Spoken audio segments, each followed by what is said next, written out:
Ladies and gentlemen, welcome to another episode of Ask How About. I'm your host, Brian J. Reddy, as usual, and thank you for joining us again for another episode, especially during this historic time in our country. While certain countries, such as America, are passing bills for new national holidays, we said we will one up you. We said we're not going to just take one day, we're going to take a whole month of vacation. That's right. How are we going to do that? By not solving the pandemic at all. What? Oh, you mean, oh, lockdowns aren't vacations. So people work during lockdown? Oh, that must be really hard. So don't you think maybe we should stop the pandemic? Efforts are going on. Really? Interesting. On a serious note, it is important to understand that no matter what regulations are imposed, such as lockdowns or curfews, we as people have to follow them. Because the biggest problem in our country is not that we lack health infrastructure, it's not that we don't have enough money, it's our population. And we discuss more about this on the talk. So if you're interested, go take a look. And besides, petrol prices are rising really high at a historic pace, in fact. And in 15 states in our country, the petrol price is reached 100 rupees per liter. And a lot of people are angry about it, which I totally understand because how dare they increase the petrol prices to such high? So, here's what I suggest we do. We protest against them. How do we protest against them? We don't take our cars, we don't take our bikes, and we don't go outside the house anywhere for at least another month. It's not a lockdown. We're not staying in because somebody enforced us, because we are protesting. And apparently it may also help us curbing the third wave from coming soon because the experts are predicting that the third wave can happen anytime within the next 2-3 months. And unlike a normal wave you see on a beach, we cannot serve this coronavirus. And one thing I found very interesting is that these experts they take pride in saying how dangerous or horrible things can get, and yet seem to offer no credible solution. Now, by saying that statement, I am implying something here. I I just don't know what it is. Speaking of things which could potentially end up going horribly wrong, the environment. Yeah, you guys remember that? I mean, there used to be a problem, remember, where we were concerned about the environment and it rhymed something with mobile warning. Yeah, that's still a thing. It didn't just go away during the pandemic, it's still there. So, just as an exercise, whether you believe climate change is real or not, take a few minutes off your busy schedule of watching kitten videos or dog videos or some sadistic demonic shit if you're this guy. And I I honestly don't even want to know what he would watch. So take a moment, go look at the history of the weather and the climate changes in your city just in the past 10 to 15 years, and you would see that it's severely affecting us and it's already happening pretty badly. And if all of us can't do something pretty soon, I mean, pandemic would seem like a dream. Now, granted, although there are a lot of naysayers, there is a lot of credible research occurring in this field of global warming, climate change, and how to hopefully prevent this from getting worse. But I also personally believe we all have to chip in our own way, and that also includes just us reading and understanding, okay, what's the best thing to do or how can we contribute in our own way. In doing so, I found some concepts which are pretty interesting and could potentially help our fight against global warming. And these concepts which I'm talking about, they all involve or come under the field of fluid mechanics. Now I know fluid mechanics might not be the best place to look for answers for global warming or our fight against it, but if you think about it, it actually makes a lot of sense because fluid mechanics is all about understanding how fluids move and gases move and how they interact with one another. And the last time I checked, that's what's happening in the atmosphere. So I thought it'd be fun if I could have a little chat with someone from the field of fluid mechanics. So I got together with Dr. Chinendra Sahu, who is an assistant professor in the Department of Civil Engineering in IIT Kanpur. His major interests include various research concepts in fluid mechanics and some particularly interesting things such as carbon sequestration, which would be one of the things we'd be talking about. And so we had a little chat. Take a look. So, Dr. Sahu, thank you so much for joining us today on Ask How About, and it's a pleasure to have you on. How are you doing? How are you doing today? First of all, thank you very much for having me. It's a pleasure to be in your show, and I'm doing very well. Well, that's good How to are know. you? I'm good as well. Thank you for asking. Because I think it's a mandatory thing we should ask nowadays because we never know how people are going to feel. I know, yeah, Yeah, that's so a new norm. I guess so. And speaking of which, I mean, speaking of bridging gaps, and speaking of, the new world, the field of fluid mechanics, something which really caught my eye when I was going through some, interviews and also some papers about how it can possibly help us in this new world.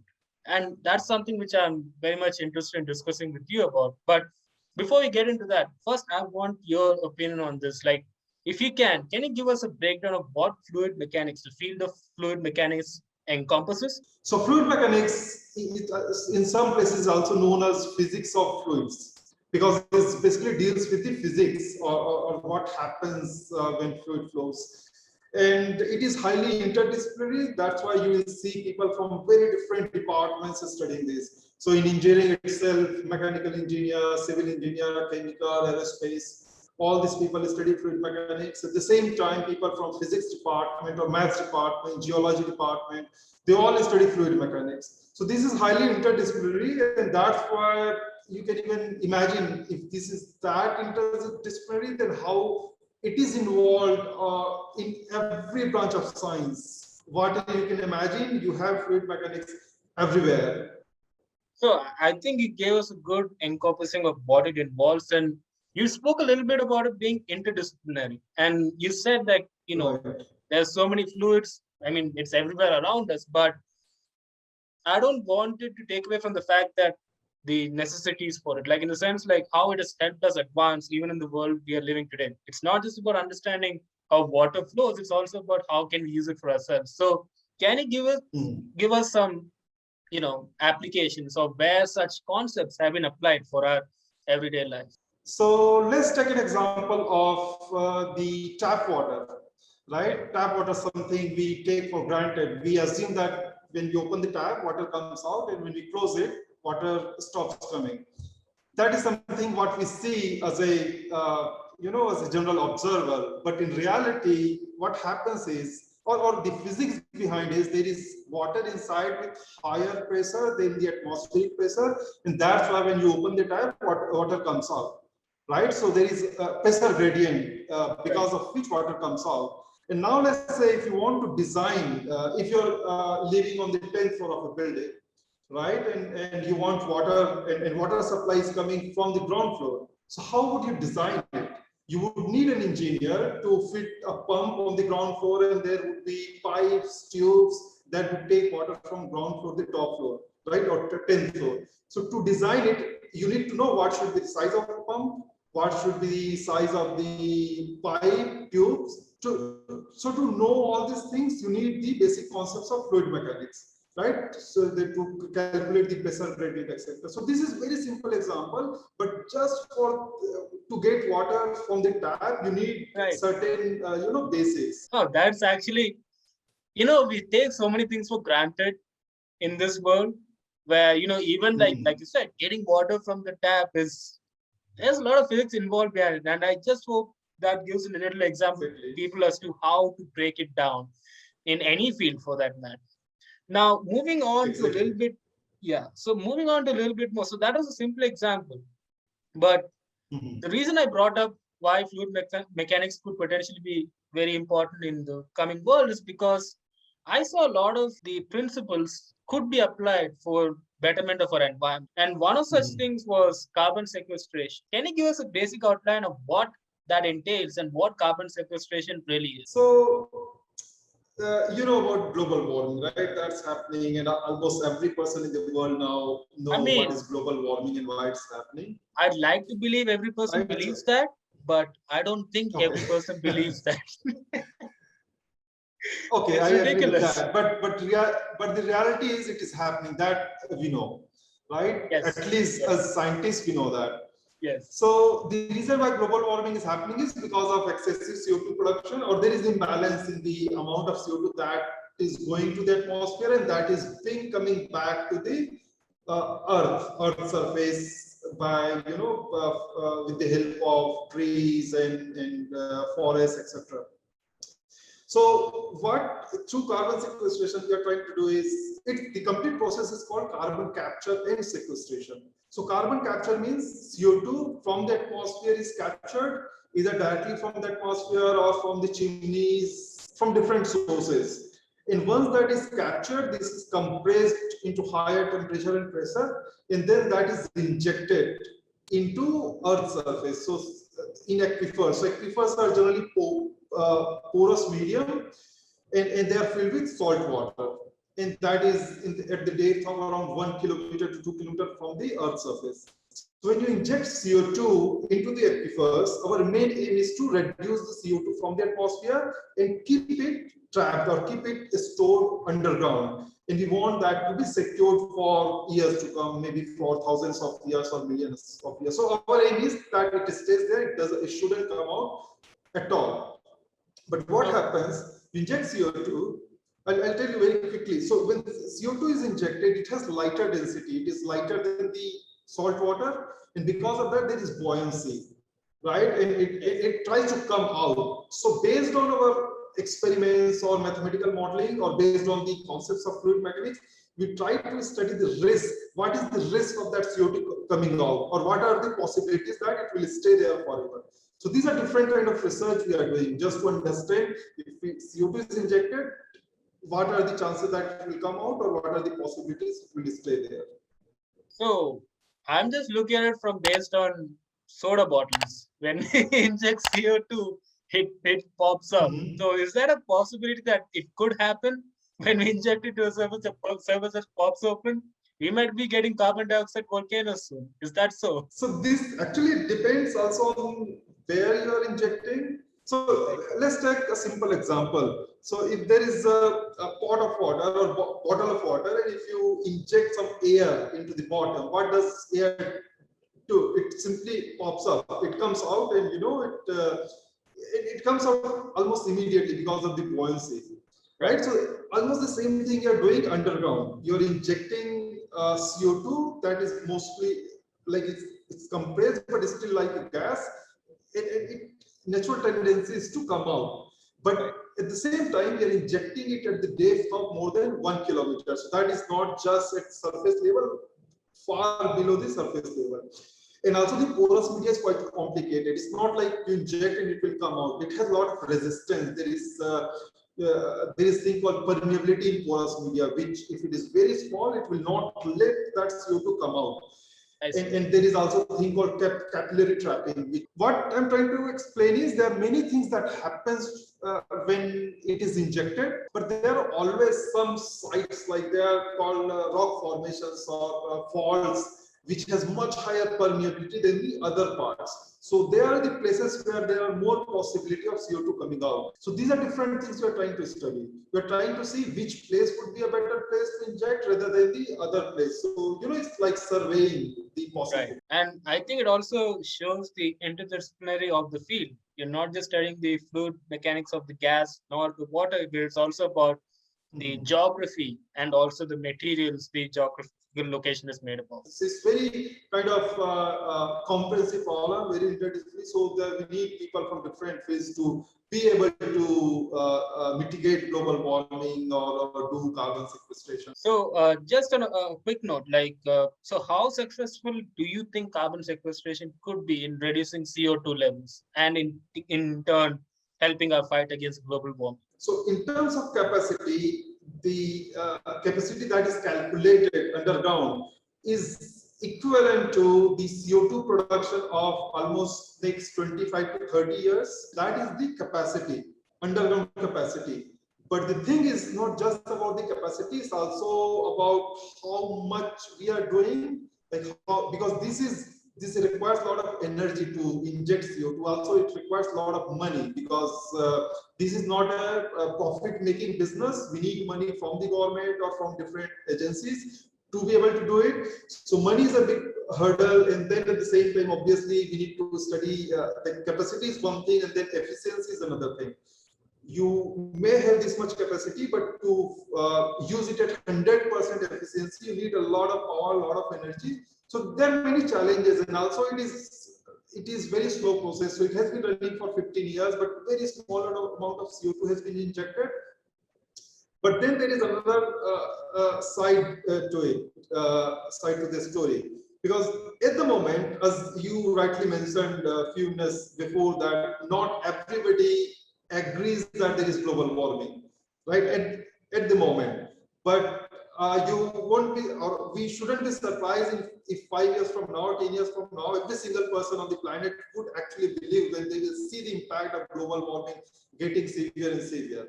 I Right? So hope if so. that happens, yes, yeah.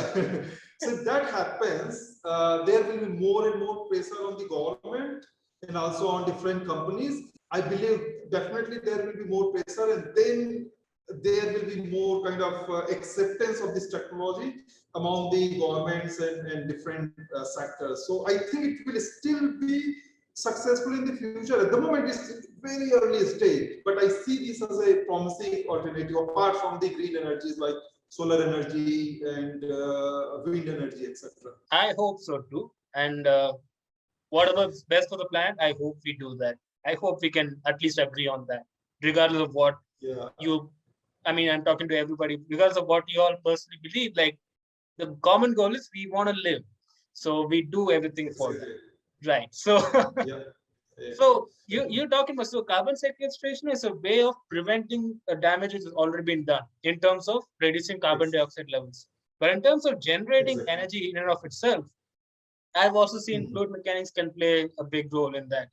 And one of the terms which I came across was geothermal energy recovery. So we're actually sticking with the earth and you're sticking with energy process. So just give us a brief outline about that and how does what processes and what principles are used in that process. So geothermal energy recovery is similar to carbon sequestration, where the same thing happens. We inject something underground. Okay. But it works on little. It still works on similar physics, but we have different motives. Like in CO2 sequestration, we want that CO2 to go and get trapped there forever.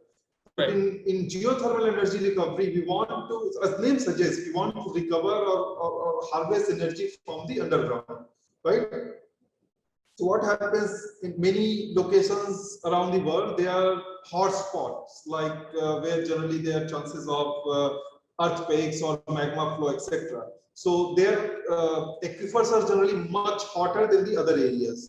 So in these areas, cold water is injected from one well, and then it is extracted maybe 100 meters or 1 kilometer away from the other well. So if that is done, it is basically working like a heat exchanger system. You inject cold water and you take out hot water, right? Okay. So that is in this. What happens is because you're injecting cold water in a system of hot water, there is temperature gradient. Right. Right. There is temperature gradient that basically. So whenever there is gradient of something, whether temperature, buoyancy, concentration, pressure, there will always be some flow. Right. So in fluid mechanics, we are trying to study that, like if there is temperature gradient or the rate with which it is injected or extracted, how does it affect its efficiency of extraction or efficiency of energy generation, etc. So if I can ask you this then, like, where do you see the field of fluid mechanics moving forward? Like, so fundamentally it has been studied, so we know why fluid flows, what are the basic equations, governing equations. They all have been invented or derived in different conditions or scenarios, but now there is more focus on its application part. So now you will see most of the researchers or scientists across the world, they don't study a lot of fundamental fluid mechanics, they study more of applied fluid mechanics. But there are areas where we require more effort. For example, microfluidics or nanofluidics, which happens in micro scale or nano scale, right? So we are going like 1,000 or 10,000 times smaller than the length scale that we observe with our eyes. Right? So that is a new area that has got a lot of momentum in the last 10 years. At the same time, there is biofluid mechanics, like what happens inside our body, like blood flow that happens inside, that is all fluid mechanics. You might never imagine that, but blood flow inside our body, like we talk about how high BP, low BP, this is all fluid mechanics, right?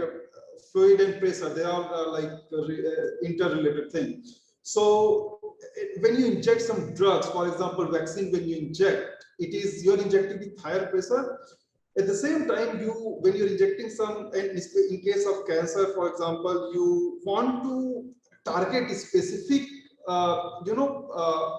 spots Right. where the drug should go. So that is the kind of biofluid mechanics where you want to understand the basic fluid mechanics in your body.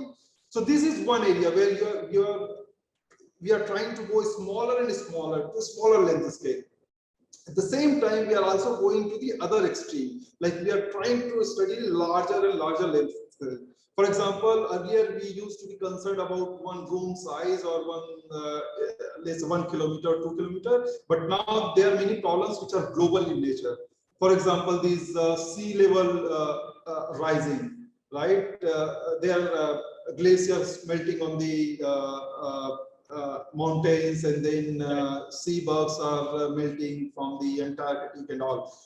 They are happening at different places in the mountains and all, but they are impacting the whole world, right? If there is melting, you can't say that if Himalayan glaciers are melting, that will impact only India. It might be impacting America as well.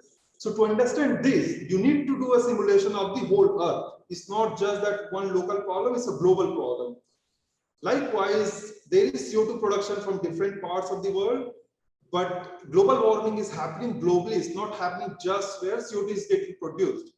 So it's a global problem, and to understand that, you need to simulate the problem in a global scale. So that is not a small scale. It's like you are dealing with the scale of diameter or perimeter of the Earth, right? So this is where the fluid mechanics is going.